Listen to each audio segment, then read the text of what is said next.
Hello, it's great to be here. Now, you'll recognize this man behind me. His name, of course, is Anna Hazare. You'll know him as one of India's best-known anti-corruption and social justice activists. Now, what you may not know about Hazare is that some of his organizing tactics are actually inspiring digital activists all over the world, and something that he pulled off during his 2011 campaign against corruption in India, we regard as the seed for a very important shift that's going on in the world, a shift that's about the distribution of power around the world, which is what I want to talk to you about today. So, when I gave this talk in Berlin at TED Salon a few months ago, I introduced this idea of a missed call, and the audience looked at me totally puzzled. Except for a few Indians and a few other people from the developing world who nodded slyly. Now, Hazare in 2011 decided to hop on the back of an existing behavior in global mobile culture, a behavior that the poor and the lower middle class in particular use as a way to avoid phone charges while sending messages to each other. It's the missed call. I'm running late, I'll leave you a missed call. So, who would have thought that this tactic might be useful in activism? So Hazare thought, okay, what if as part of my repertoire of tactics, and of course as a good Gandhian activist who used tactics like a hunger strike and a variety of other more traditional tactics, what if I actually asked people to leave me a missed call in support of my campaign against corruption? So he did this, and the results were extraordinary. He got 35 million people in India to leave him a missed call. Now, I'm an activist, and my job is to mobilize people using new digital tools around the world. And let me tell you, this number is a really big deal. It's an extraordinary signal about the potential power, if organized, of India's emerging middle class. And it also shows that what you can do with these new tools is really striking. So Hazare used those 35 million names, which he kind of accumulated on this gigantic CSV file, which is my nerdy joke for the day. He didn't really have a good back end to deal with this incredible database that just emerged. He used that to get hundreds of thousands of people out on the streets in Delhi, you'll remember, in 2011, in protest at everyday corruption in India.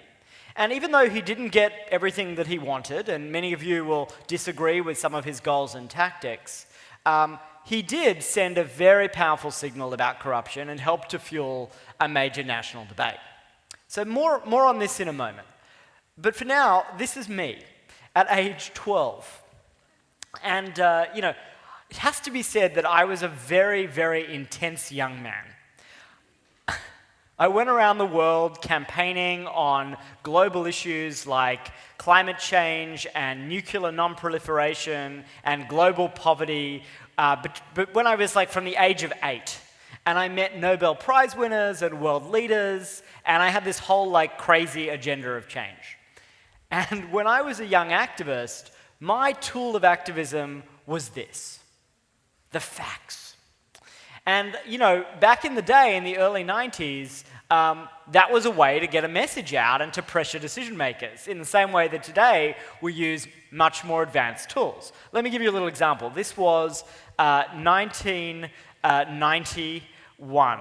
This was the first Gulf War, and I organized a fax campaign to try to stop James Baker and Tariq Aziz from having the Gulf War start. Now, anyone want to guess if that campaign was successful? It wasn't hugely successful, and the reason for that, of course, was that there's a kind of basic bandwidth constraint with faxes. There's only one fax machine in that hotel in Geneva, and there's only so many faxes that you can send. And so, obviously, as an adult, I figured out that there were some bigger and better tools, and I went on to co-found Purpose, and before Purpose, I co-founded a group called Avaaz, which you may know. Certainly you will know the word, which is a global online political movement with almost 40 million members. And these things use very different tools. So, what's the moral of this story? Is this just a story of how the fax is eclipsed by the phone? Is it a story about technology? I would argue it's not. I would argue there's actually something much more interesting going on, and it's about power. And a friend of mine, Henry Timms, who's also a movement builder, he started this phenomenal movement called Giving Tuesday. We were sitting around and we get asked a lot things like, did Twitter cause the Arab Spring?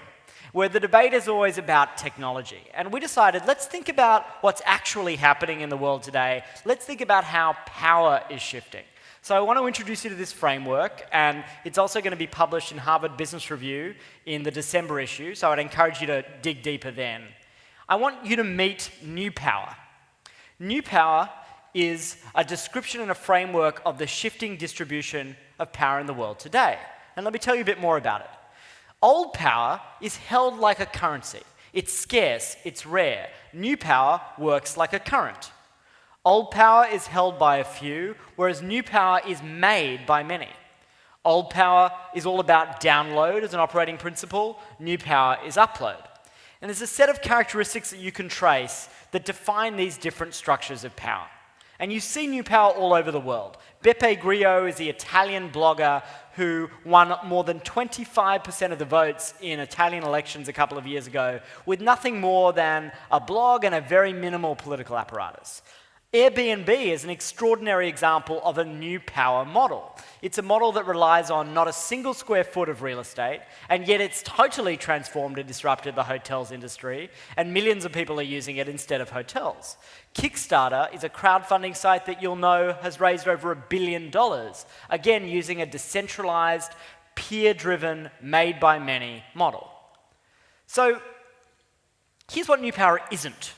New power is not your Facebook page.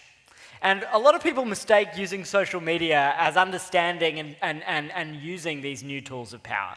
And in fact, you can be just as download, you can be just as top-down using social media as you used to be when you had the radio and television.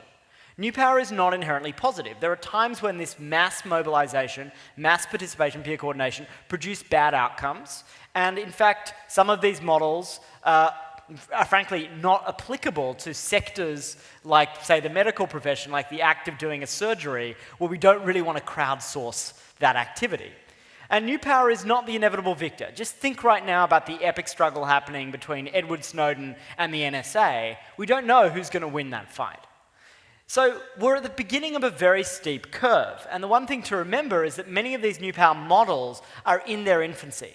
And as young people in particular get more and more familiar with them, the young person who has her own YouTube channel, who uses crowdfunding, who maybe uses a peer-to-peer platform for lending and borrowing instead of a bank, that's going to shift their values. That's going to shift the way they think about institutions.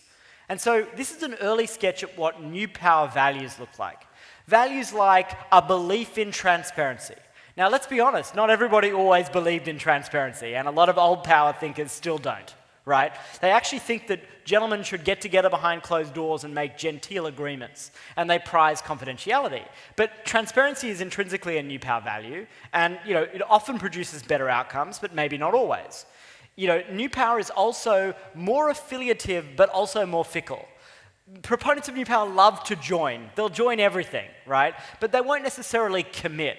In the 20th century, people were card-carrying members of institutions, unions, religious organizations, civic organizations, and they'd be members of those organizations for 30, 40, 50 years. Young people today think very differently about affiliation. So, there's a whole sketch of these values, and I've described what some of the models look like. So now let's put them together on a framework that we call the New Power Compass, and think about where organizations sit in relation to old and new power. And the first finding that Henry and I made, which is maybe a little counterintuitive, is that Apple is actually an old power company. And the reason for that is that its philosophy is very much top-down. It delivers these perfect products from the top down. It doesn't allow other people to be involved in those. And frankly, its values are very secretive and not at all participatory and collaborative. Now, even though there are some aspects of Apple's culture, like the App Store, that are a bit more bottom-up, it's a great example of a successful old power model. That said, you might think that some of the aspects of that model are coming up to vulnerability as people start to question that very top-down command and control approach. Another interesting contrast is between the Obama campaign and the Obama presidency. And what's interesting about this contrast is that Barack Obama very much used new power when he ran, right? He used a crowdfunding model. He said, we are the ones we've been waiting for. And he asked all of us to self-organize in a movement to get him elected. But once elected, he wasn't able to successfully convert that into a new power governing style. He used a very similar structure, and he was sort of trapped in the superstructure of US government, which really doesn't accommodate or allow for that kind of participation. So think about where your organization sits on this scale and where you want to sit in 5 or 10 years in relation to old and new power values. So what do you do in this new world if you're old power? Well, I think the most important thing you can do is to take a little tip from new power and occupy yourself. Imagine that your harshest critic is camped in the middle of your organization, can see all of your dirty laundry, see everything that you can do, and imagine what they would say about whether you're truly serving the people that you claim to serve. And out of that will come an analysis that will be very, very useful. What do you do if you're new power? Are you just kind of riding the wave to domination? Well, I would argue actually no. I would argue there are some very important structural challenges facing new power. And in fact, the Occupy movement is a great example of those structural challenges, right? The Occupy movement was amazing at creating a wave, right? This intense wave of protest. But it struggled to consolidate that early energy into long-term power. And this is often a challenge that new power faces. So you've got to think, if you're new power, how do you turn the energy you generate into institutional power without being institutionalized? On the other end of the spectrum is a fascinating example. It's the example of Uber. Now, Uber is amazing. It's a new power model that you may know. We're basically disrupting the taxi industry. You use an app, you can get a car anywhere, and they haven't bought a single car. It's not a top-down model. It's just a network of drivers using their own cars. Now, you'd think Uber was doing just great, but actually, it's struggling because there's a misalignment between its values and its model. This is what Travis Kalanick, which is the CEO of Uber, said recently. Once we get rid of the dude in the car, by which he meant the driver, Uber will be cheaper. Now imagine how the drivers of Uber, the basis of this new power network, felt when he said this. Well, I'll tell you what happened. Right now, in response to some of Uber's practices, its drivers are actually unionizing. In other words, Uber's own new power network is biting the hand that feeds it. And this is fascinating because it raises the question of what happens when new power scales.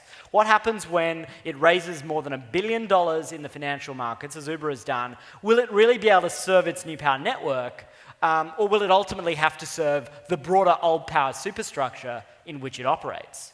So my final message is the challenge for new power is that it's got this incredible ability to harness the power of the crowd, to mobilize and inspire millions, in some of these models, billions of people. But the question is, will new power do more than just make a hot startup and then reconsolidate power at the top? Will new power actually make a grand entrance into civil society to solve the kinds of structural problems that we've been talking about all day here, the kinds of problems that India faces? Because there are global public goods that can't be solved by profit alone. And the question is, will these new power models fundamentally transform society's structures and systems, government, the capital markets, the legal system? Because if they can't, the impact of new power will be limited. And I think that a system and a world we can build in which more people are genuinely empowered, more people rise from the bottom up to shape the world that we live in, is absolutely a world worth playing for. And that's the challenge that I hope those of you who are going to steward new power in this new century will take up. Thank you so much.